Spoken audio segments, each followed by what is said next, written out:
Patchy Mix is turning out to be one of the biggest disappointments in recent UFC history.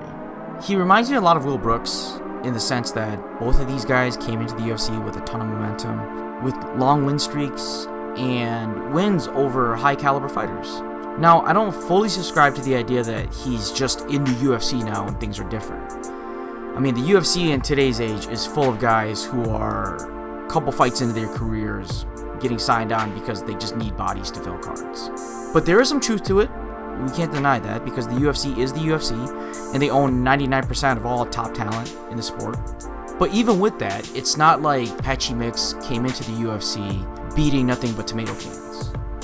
Kyoji Horiguchi was a title contender in the UFC. After Mighty Mouse left, had Horiguchi not signed with Ryzen, he could have been champion, or at least fought for a title. Hell, I would have given him a run at bantamweight. He was that talented. Sergio Pettis was a guy who was finally coming into his own. He had wins over guys like Brandon Moreno, Joseph Benavidez. Sergio Pettis was not the best fighter in the UFC. I don't know if he would have fought for a title, but he was certainly up there. He was always a ranked guy. And then Patchy Mix was fighting guys like Magomedov, who has proven to be a talent, one of the more talented guys that didn't sign with the UFC, a guy who had beaten Peter Yan before Peter Yan's UFC run. So it's not like this guy's out here beating tomato cans, and we haven't even mentioned guys like Rufian Stotts. Now, to be fair to Patchy Mix, he did fight Mario Batista in his debut, and Mario Batista, as we've now known it, is pretty good. He's probably a couple wins away from a title fight. I don't know if he's going to beat Umar Nurmagomedov.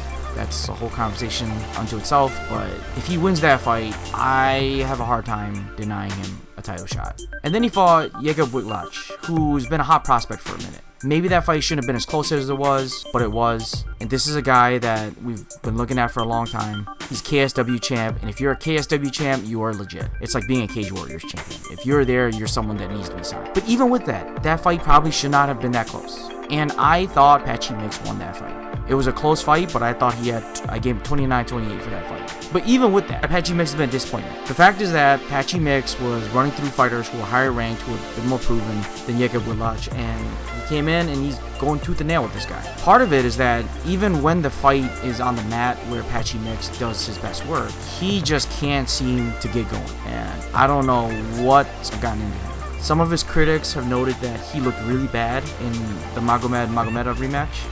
And maybe that's an indication that something was off or something had changed.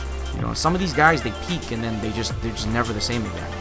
Maybe that's what happened there. Because this isn't the same thing that happened to Pitbull or Chandler or MVP, who all came to the UFC when their best days were clearly behind them. This is a guy who had a ton of momentum, who looked ripe to make the transition, and he did. I mean, who knows? Maybe he made it too late. Maybe he should have made the transition when he was fighting in that Grand Prix, and that would have been the time for him to do it. Or maybe the Grand Prix took it out of him. Who knows? There could be 1,000 reasons why he's not doing this. Or maybe he's just coming in and, like Joe Rogan likes to say, the UFC jitters, right? Maybe that's real. I don't subscribe to that, but it might be.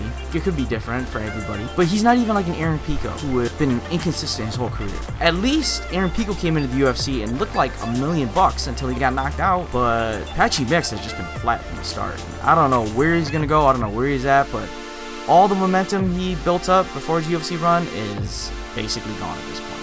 And if he can pick it up, fantastic. If not, boy, what a disappointment he is.